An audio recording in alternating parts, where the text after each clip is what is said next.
I started like in 7th grade, just taking classes at a local YMCA with my friend.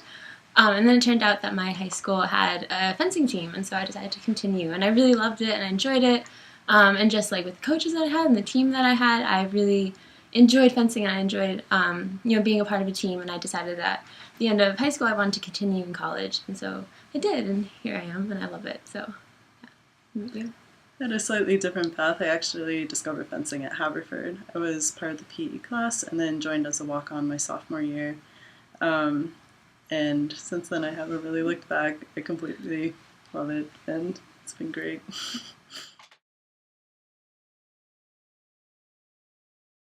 I think foil demands that you be creative. Would you say that? Yeah, no, I definitely agree with that point. Yeah, we're both foilist. And so foil is kind of the weapon that's in the middle between epee and saber. You have right of way, which requires like a lot of planning and a lot of thinking, but you also can slow down, where saber, it's very quick, very fast paced. But foil has that kind of aspect of epee where you can kind of slow down and touch and really think about it. So it really does require a lot of creativity. I think that's a really good point. Yeah, so I think for me personally, I really enjoy like kind of the intellectual aspect of it, how you really have to plan, you have to create, you have to build touch after touch. And so that's something that I really enjoy, and I think is one of the great parts about foil for me. And building off of that, one of the great parts about foil, and I guess just fencing in general, is that every touch requires a lot of preparation. So a lot of it is about deception and leading your opponent on in the way that you want them to, so that you can then react to that. And so it's a fun game to play.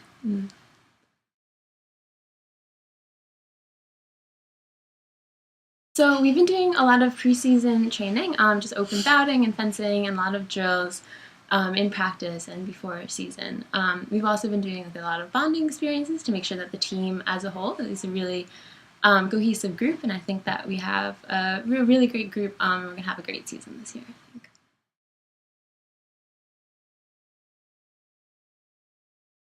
There's a saying that good artists borrow, great artists steal, and I think that really applies to fencing as well. When you're fencing really high level fencers, like at these tough competitions, you get a lot of ideas from them, and it also just mentally prepares you in comparison to the level of competition that you face at these more difficult meets.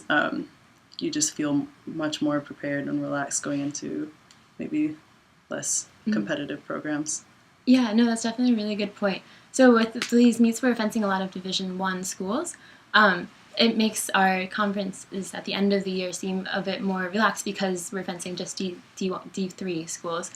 So that kind of just going from a really high level competition to a competition that is more like on our level is something that's really helpful for us. And also with our regionals at the end of the season, we fence a lot of Div 1 Div 1 schools as well, and that because it is a Division 1 regional. So we fence a lot of the same girls that we would be competing like in the year, and then we fence them again at the end. So it's just kind of being able to see them and their fencing styles earlier in the year. It makes us more prepared when we face them in the championships.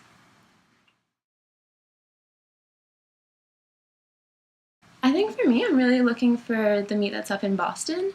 I think it's at Brandeis this year, or MIT. I'm really looking forward to that because it has a lot of D3 schools, so the level of competition isn't as demanding as Division I schools, but we get to travel as a team and we kind of stay overnight, and so it's a really great experience as a whole for the team because we all get to travel together, but it's also just a fun competition because we do really well every year, and it's just, it's a lot of fun, so looking forward to that one. I really like that one. I also am looking forward to Penn State, which is one of the tougher competitions where we're fencing mainly D1 schools, because I just feel like I grow so much as a fencer through that meet.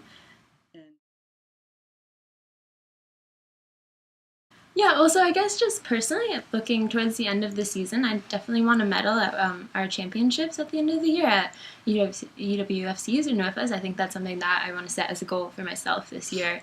And as far as just as a team, I really want to make sure that everyone just has a really fun season and that we come out of the season feeling like we've done the best that we can and that we've really learned a lot throughout the season and kind of have come out as better fencers and better people as well.